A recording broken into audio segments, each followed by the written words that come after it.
Kalau bunda sedang punya masalah, bukan tidak ada jalan keluarnya.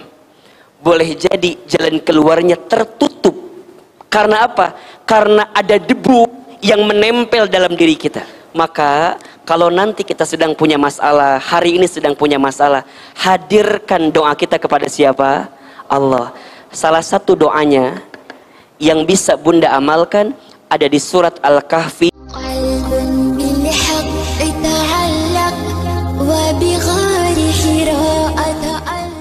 Ada satu doa yang boleh bunda amalkan, yang doa ini ya, doa agar kita diberikan petunjuk atas setiap persoalan yang kita hadapi.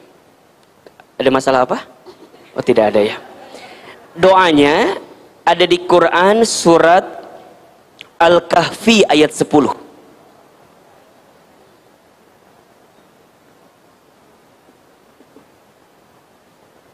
Surat apa?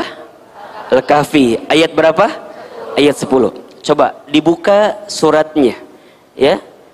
Ahilman yakin sih bunda pasti sudah hafal ayat ini, karena Ahilman lihat ini dari wajahnya surat Al-Kahfi di luar kepala semua ya. Ya, di luar maksudnya ya.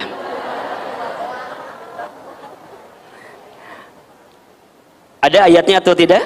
Nah, baik. Perhatikan doanya. Ini doa yang ketika itu dibacakan oleh pemuda Ashabul Kahfi ketika mereka mendapatkan kesulitan, mendapatkan persoalan, sehingga Allah tunjukkan jalan keluar terbaik dari setiap persoalan yang kita hadapi. Ini penting Ahilman hadirkan karena begini bunda. Kalau kita ditanya apakah kita punya masalah dalam hidup atau tidak, pasti jawabannya punya. Betul apa enggak? Apalagi Ahilman lihat di sini wajahnya hampir sama semua. Wajah banyak masalah kelihatannya ya. Nah, seringkali, punten mohon maaf, yang membuat masalah itu berat bukan masalahnya. Ya. Seringkali yang membuat masalah itu berat bukan masalahnya. Tapi yang membuat masalah itu berat karena kita tidak menemukan jalan keluar terbaik dari masalah itu. Apa diantaranya? Karena kita terlalu pede dengan kemampuan kita, sehingga kita tidak melibatkan Allah untuk memberikan pertolongan kepada kita. Betul apa betul? Itu masalahnya. Jadi sebenarnya kalau kita melibatkan Allah, tidak ada masalah yang besar. Tidak ada masalah yang berat. Kenapa? Karena Allah tidak mungkin memberikan masalah kepada kita melebihi batas kemampuan kita. La yukallifullahu nafsan illa wus'aha. Allah tidak akan mungkin memberikan beban kepada kita melebihi batas kemampuan kita. Artinya, Ahilman ingin kuatkan kepada bunda teteh sekalian. Kalau hari ini ada di antara bunda teteh mendapatkan satu masalah, punya satu masalah, maka bunda tekankan bunda, karena Allah percaya sama kita, karena Allah yakin kita bisa, Allah yakin kita mampu, Allah yakin kita kuat. Allah saja nitipin masalah sama kita karena Allah tahu kita mampu. Maka kita sebagai manusia pun ketika mendapatkan persoalan seberat apapun, maka bunda lihatlah dengan pandangan Allah memberikan kemampuan itu kepada kita. Ini kuncinya. Maka kalau kita sedang punya masalah, ya, punten. Kalau kita punya masalah, jangan sibuk mencari pertolongan selain pertolongan Allah Subhanahu wa taala. Karena yang bisa nolong kita adalah, yang bisa bantu kita adalah kita ini. La haula wala quwata illa billah. Kita ini manusia, tidak punya daya upaya, tidak punya kemampuan, tidak punya kecuali semuanya diberikan oleh siapa? Allah Subhanahu wa taala. Maka ingat ya, ingat. Kalau bunda sedang punya masalah, bukan tidak ada jalan keluarnya. Boleh jadi jalan keluarnya tertutup. Karena apa? Karena ada debu yang menempel dalam diri kita.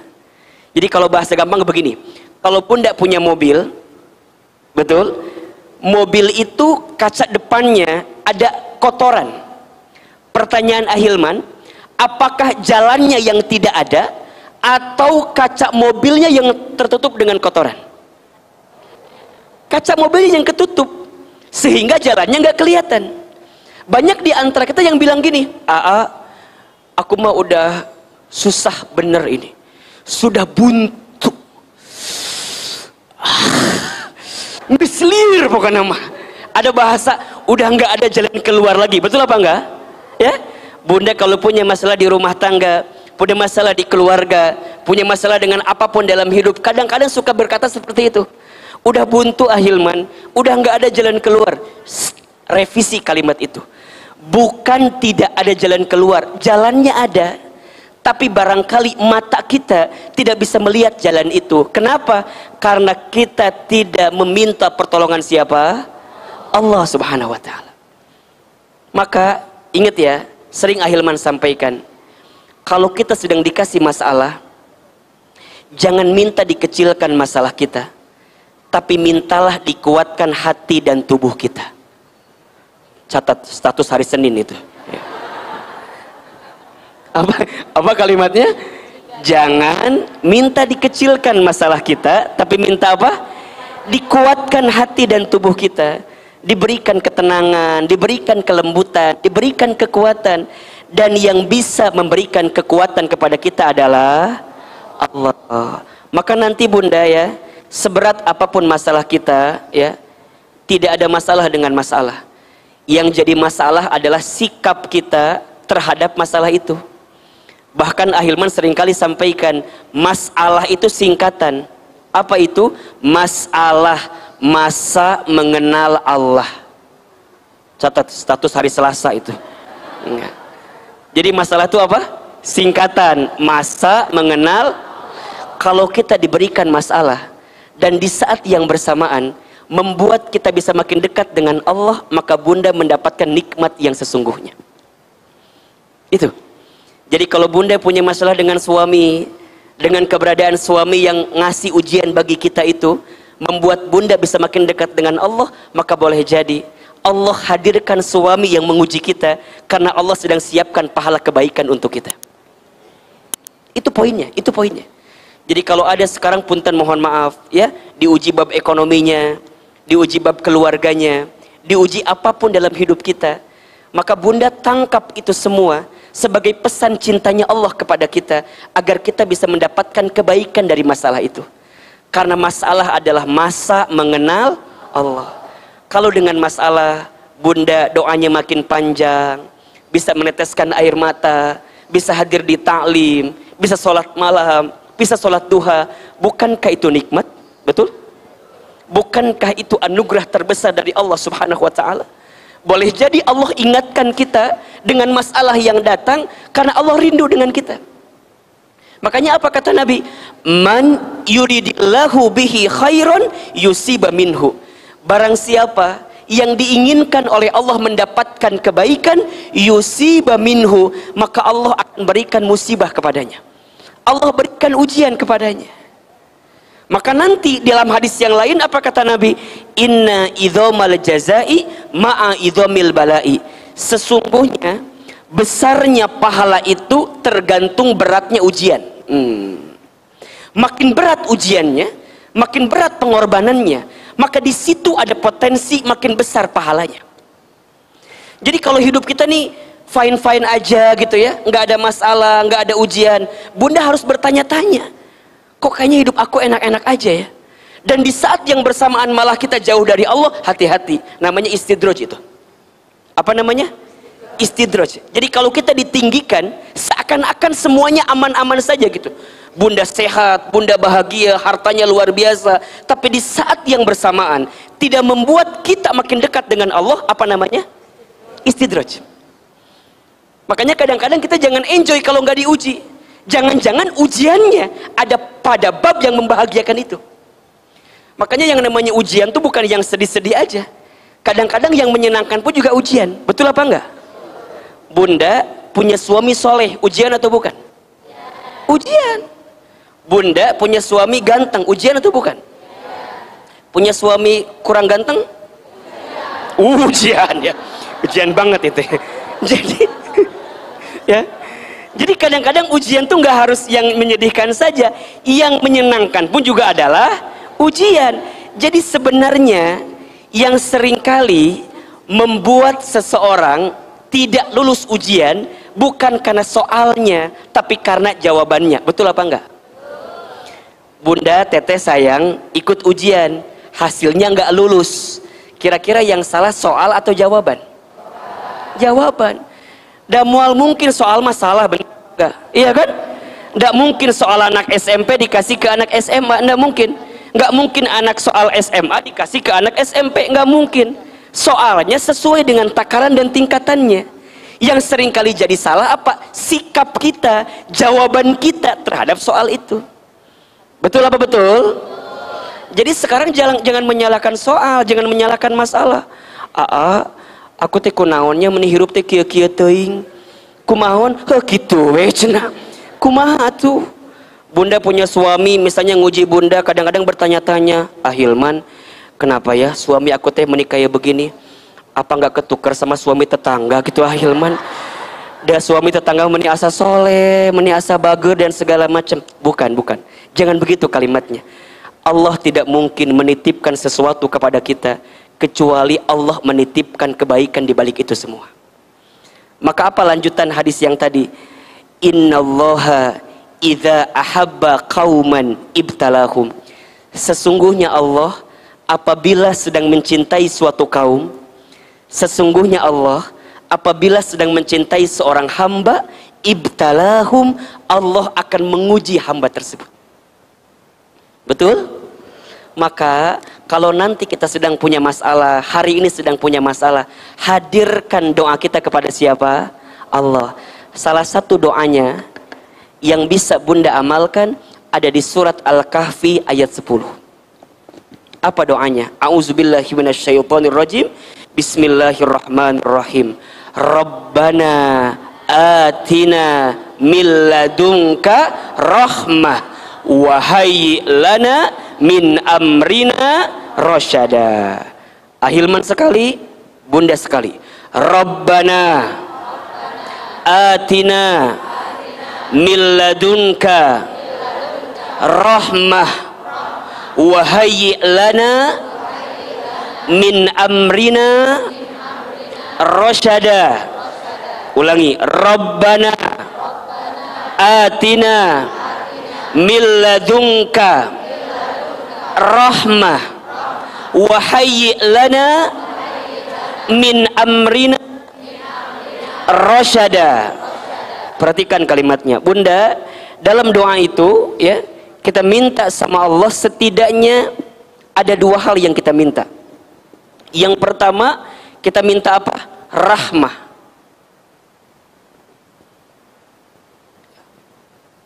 Apa itu rahmah? Rahmah itu kasih sayang Allah yang tidak terbatas dan tidak terputus. Itu rahmat. Rahmat Allah itu melebihi apapun dalam kehidupan kita. Makanya ketika bunda, mohon maaf ya, hari ini bisa duduk di majlis ilmu karena apa? Karena rahmat kasih sayangnya Allah kepada kita. Betul? Bunda bisa mendapatkan kebaikan dalam hidup karena apa? Karena rahmatnya Allah. Bahkan mohon maaf, ketika nanti bunda insya Allah masuk ke dalam surga, ya, yang membuat kita bisa masuk surga karena rahmatnya Allah subhanahu wa ta'ala. Ya, maka apa perintah Allah? La taqnatu min rahmatillah. Jangan pernah putus asa dengan rahmat Allah. Kalau punten mohon maaf, di sini ya, ada di antara kita yang pernah tenggelam dalam masa lalu, yang pernah berbuat dosa, yang pernah berbuat salah. Sebanyak apapun kesalahan kita, selama bunda bertobat kepada Allah, maka Allah ampuni dosa-dosa kita. Maka jangan pernah putus asa dengan rahmat Allah. Ya, karena Allah itu begitu mencintai kita melebihi cintanya siapapun. Bahkan disebutkan dalam sebuah keterangan, kalau seluruh ibu di dunia dikumpulkan untuk mencintai anaknya, maka cintanya Allah kepada kita melebihi cintanya seorang ibu kepada anaknya. Saking besarnya cintanya Allah kepada kita. Maka jangan pernah putus asa bunda sayang terhadap rahmat Allah. Dan kita minta kasih sayangnya Allah. Dan kalau Allah sudah sayang sama kita, Allahu Akbar, bunda tidak akan pusing dengan bagaimana kasih sayang manusia kepada kita. Jadi punten mohon maaf, kalau misal ada pagi ini, ada yang sedang tersakiti hatinya, ada yang sedang terzolimi, ada yang sedang terkhianati. Ini kan puntennya bisa jadi catatan hati seorang istri gitunya. Bisi ini manyok, nangis, sedih dan segala macam. Bunda, catat kalimat ini ya. Kalau sebanyak apapun manusia yang menyakiti kita, maka bunda tidak akan sedih karena ada Allah yang mencintai kita. Catat status hari Rabu itu. Ya. Jadi tidak apa-apa kalau kemudian Ustadz kok hati saya tersakiti gini ya, terzolimi gini ya. Kalau bunda ingat dengan kasih sayang Allah, maka bunda akan tanamkan di hati begitu besarnya cinta Allah kepada kita. Dan kita minta apa? Rahmah, kasih sayang Allah. Cinta manusia sama kita ada batasnya, betul apa enggak? Cinta manusia sama kita ada syaratnya, iya kan? Betul? Dan hati-hati cinta dengan syarat, ya. Kalau di rumah tangga cinta karena paras misalnya, punten, yang namanya paras ada expirednya. Namanya kue Ustaz, lain kue. Ada batasnya, betul nggak? Sekarang kenceng, besok gitulah pokoknya namanya. Makanya jangan mencintai karena paras ada batasnya. Cinta karena harta ada habisnya. Cinta karena pangkat jabatan ada pensiunnya, betul? Tapi cinta karena Allah, maka itulah yang akan menguatkan perasaan cinta kita bersamanya. Maka kadang-kadang bunda sayang, cinta itu tidak butuh alasan. Karena saat ketika alasan itu hilang, maka hilanglah cinta itu. Maka cukuplah engkau mencintaiku tanpa alasan. Dan alasannya hanyalah Allah subhanahu wa ta'ala. Jangan tuntut aku seperti apa yang kamu mau, tapi tuntun aku seperti apa yang Allah mau. Status hari Kamis pas malam Jumatnya kalimat. Ulangi atau enggak? Jangan minta diulangi. Ahilman juga lupa tadi ngomong apa. Dan kadang-kadang sok keluar begitu aja bunda. Ahilman teh bener, suruh ulangi di bodoh tadi ngomong. Nah, ulangi ya. Jangan, siapin kameranya biar nanti jadi story cenah. Jangan, tenang, ini wajar, Pentium 2 muka HP gimana hesek.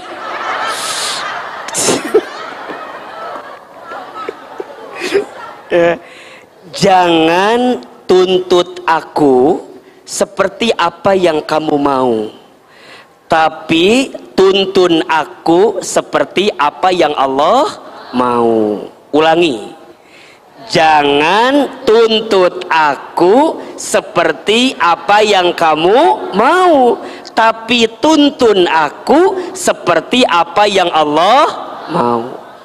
Maka rumah tangga yang baik itu bunda, bukan rumah tangga yang menuntut tapi menuntun, bukan saing tapi saling. Dan kita berharap kepada Allah mendapatkan kasih sayangnya Allah. Jadi kalau bunda sudah bisa mendapatkan rahmat dari setiap apa yang kita dapatkan, maka bunda akan lebih tenang menghadapi itu. Jadi nanti bunda akan mikir gini, ya Allah, kalau hidup saya susah, sulit, kalau bunda menangkap ini pesan cintanya Allah, maka bunda akan mendapatkan kebaikan itu. Kenapa? Karena kita percaya kadang-kadang sesuatu yang manis itu harus dimulai dengan yang pahit dulu, betul apa enggak? Kita tidak akan mungkin tahu rasanya manis kalau kita nggak tahu rasanya pahit, betul? Jadi tahu manis karena bunda pernah ngerasain yang apa? Yang pahit. Obat itu rasanya apa? Pahit. Tapi saat bunda mau meminumnya, mau menelannya, kemudian bunda bisa mendapatkan rasa manis. Ketika apa? Dengan izin Allah, bunda mendapatkan kesembuhan dari penyakit itu, betul? Awalnya telan dulu yang pahit-pahit agar kita bisa tahu yang manis. Mengapa demikian? Karena ada rahmatnya Allah. Jadi kalau bunda gini kalimatnya, ya Allah, kalau dengan ujian di rumah tanggaku ini adalah bagian kasih sayangmu kepada hamba, maka hamba terima ya Allah. Kalau dengan ujian ekonomi misalnya, suami bunda punten mohon maaf dirumahkan, di PHK, diberhentikan. Kalau ini adalah bentuk kasih sayangmu ya Allah kepada hamba, agar hamba kembali ingat kepadamu ya Allah, hamba terima ya Allah. Karena hamba yakin ada cinta, kasih sayang yang kau berikan kepada kami. Ya Allah, kalau dengan kondisi anak-anak yang nguji hamba ini ya Allah, tapi di balik ini ada kasih sayangmu kepada kami ya Allah, hamba terima ya Allah. Karena hamba yakin engkau mencintaiku melebihi daripada cinta siapapun. Kita minta apa? Rahmah, kasih sayang Allah. Dan yang kedua, kita minta namanya rosyada. Wahayyi lana min amrina rosyada. Kita minta kepada Allah rosyada. Apa itu rosyada? Petunjuk. Minta dicerahkan oleh Allah dari setiap persoalan yang kita hadapi. Minta dicerahkan sama Allah. Ya Allah, hamba berat ini semua. Tapi hamba mau nerima ini karena hamba ditunjukkan olehmu ya Allah. Jalan terbaik. Rosyada, petunjuk. Jadi kalau bahasa kita begini, ya Allah, kalau sempit lapangkan. Kalau susah mudahkan. Kalau jauh dekatkan. Kan begitu. Kalau masih haram sucikan. Kalau bunda doa ba'da duha, itu kan doanya. Allahumma in kana rizki fis samai fa'anzilhu wa in kana fil ardi fa'arizhu wa in kana haraman fatohirhu wa in kana ba'idan faqarribhu wa in kana mu'assiran fayassirhu. Ya Allah, ma ataita fi ibadika solihin. Ya Allah, berikan hamba rezeki sebagaimana engkau berikan kepada orang-orang yang soleh. Dan kita kan berdoa, ya Allah, jika rizkiku masih di langit, maka turunkanlah. Jika rizkiku masih di bumi, maka keluarkanlah. Jika masih haram, maka sucikanlah. Jika masih jauh, dekatkanlah. Jika sulit, mudahkanlah. Ya Allah, berikan kami rezeki sebagaimana engkau berikan kepada hambamu yang soleh. Bunda dalam sholat baca Fatihah kan minta ini kan, iya kan? Ketika bunda mengucapkan kalimat iyyaka na'budu wa iyyaka nasta'in, ya Allah, hanya kepadamulah hamba menyembah dan hanya kepadamulah hamba meminta pertolongan. Apa yang kita minta? Ihdinas siratal mustaqim. Ya Allah, tunjukkan kepada kami jalan yang lurus. Yang seperti apa? Siratal ladzina an'amta alaihim ghairil maghdubi alaihim walad. Jalan ya Allah yang bisa membuat kami bisa membedakan mana yang baik, mana yang buruk, mana yang benar, mana yang salah, mana yang halal, mana yang haram, agar kami tidak menjadi hambamu yang tersesat.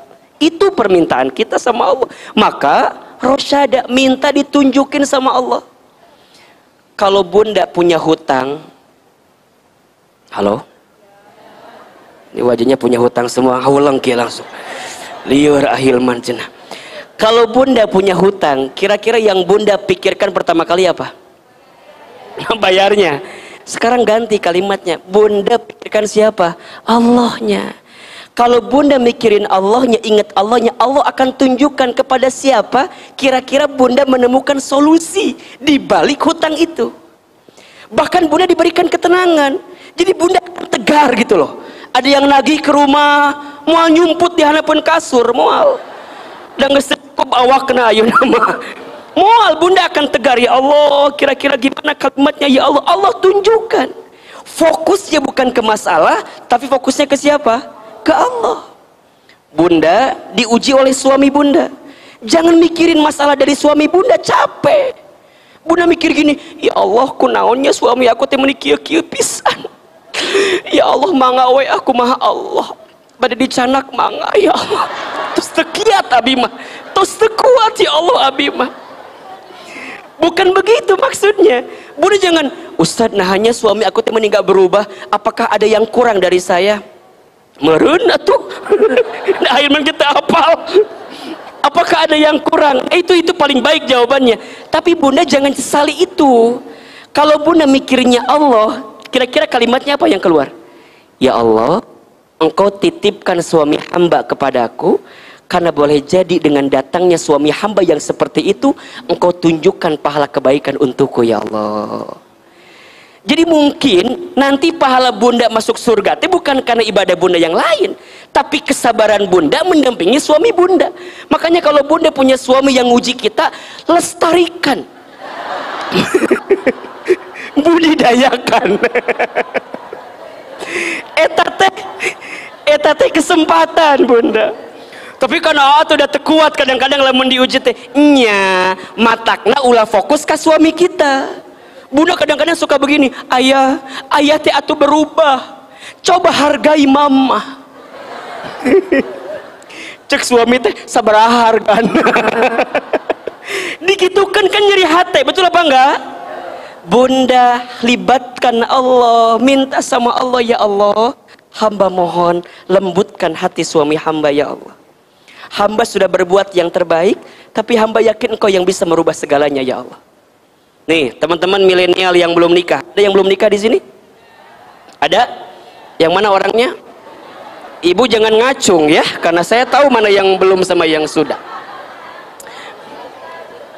Misalnya ada nih teman saya ini yang akhwat nih, misalnya dekat dengan seseorang, deket banget, udah 5 tahun, sehingga nyicil motor, deket banget. Tiba-tiba orang yang kita cintai itu meninggalkan kita, sakit atau tidak?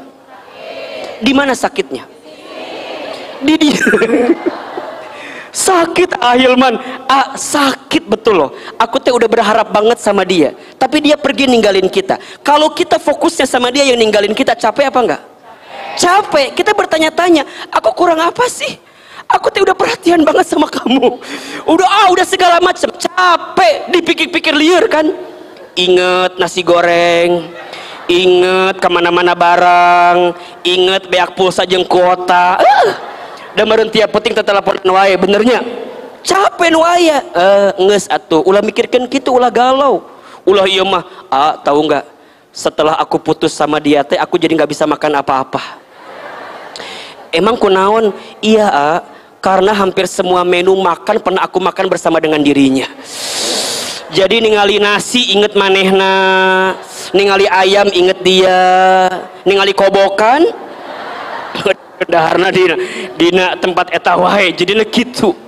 Ahilman tahu nggak, setelah aku pisah sama dia teh jadi nggak tahu jalan pulang lewat mana. Emang kunaon? Karena hampir semua jalan pernah aku tempuh bersama dengan dirinya. Alah, sok hayang nyiwit, menisakan menderita pisan.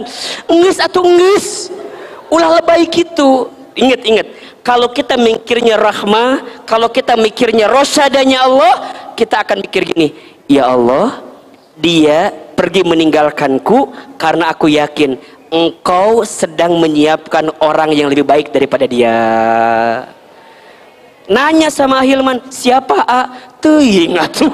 Ahilman gitu apa nanya ke Ahilman. Tapi yang jelas kita minta rahmat dan rosyadanya Allah. Bismillah ya. Bismillah, bisa? Siap diamalkan? Ingat, kalau kita punya masalah, ingatnya sama siapa? Ingatnya ke Allah, jangan fokus ke masalahnya. Kalau fokus ke masalahnya, kita jadi paling menderita seakan-akan. Kunaonnya aku teh meuni loba masalah kieu, tuh mikir mana teh kunaon. Boleh jadi kesimpulannya mah gampang lah.